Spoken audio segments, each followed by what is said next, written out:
Welcome to Liberty Today, the show that asks the question, how is GOP leadership like a diaper? Both need to be changed, according to Senator Bill Napoli. What's the most important issue in life? Well, Stacey Wollman says it's life itself. And is there a constitutional remedy for the federal deficit? Robert Brown thinks so, and will tell us about it on today's Liberty Today. The Republican Party has such an incredibly good platform.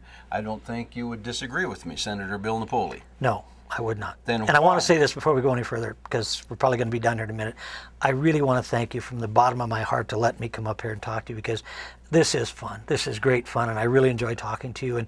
And you're right about Republicans. They've got a great platform and a lousy bunch of people that are taking care of it. Well, I think that says that's a mouthful.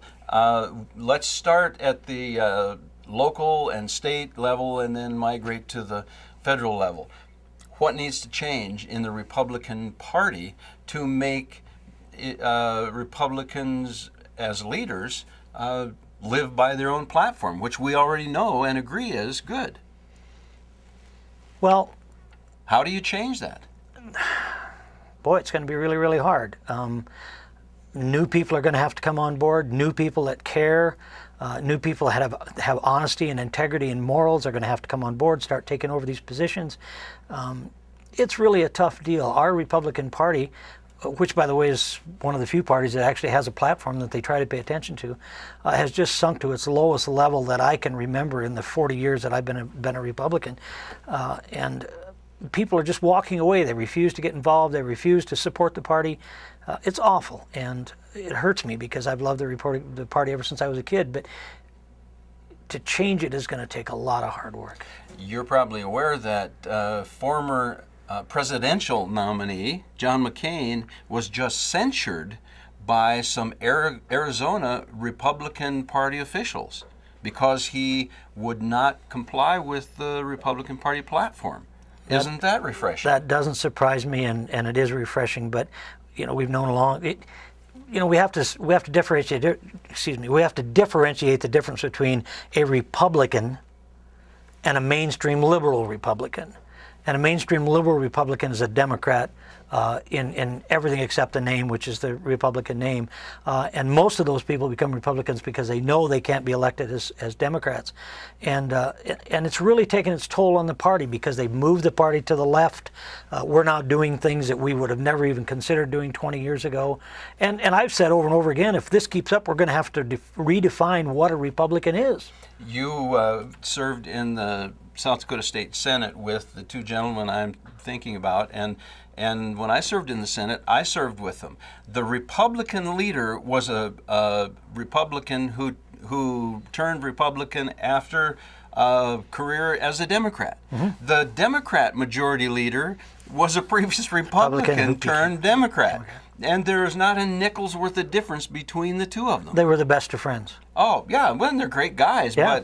But let's face it, they were both not Republicans. Their ideology was exactly the same. And so that's what we're talking about here, isn't it? Yes. We're talking about this chameleon kind of character in politics. If you find a real Republican that believes in the Constitution, believes in the Ten Commandments, believes in marriage between a man and a woman, and believes in the platform, if you find one of those people and you set them right next to a real Democrat, it's like night and day.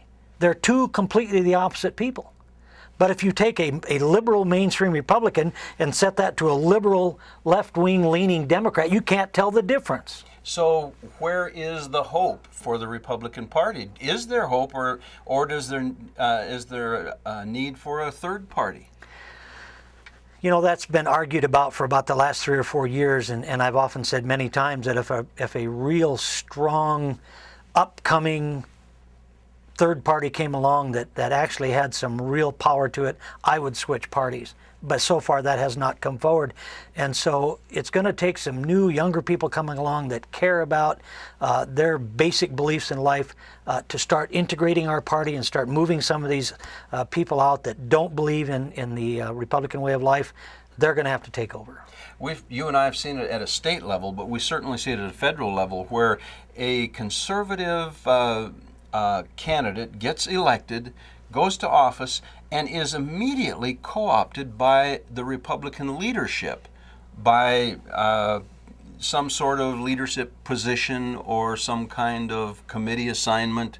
How can we change that system so these people aren't immediately compromised when they take their office? I think that just goes back to the fact of what I just said a minute ago, is that we've lost Washington, and there's the reason why.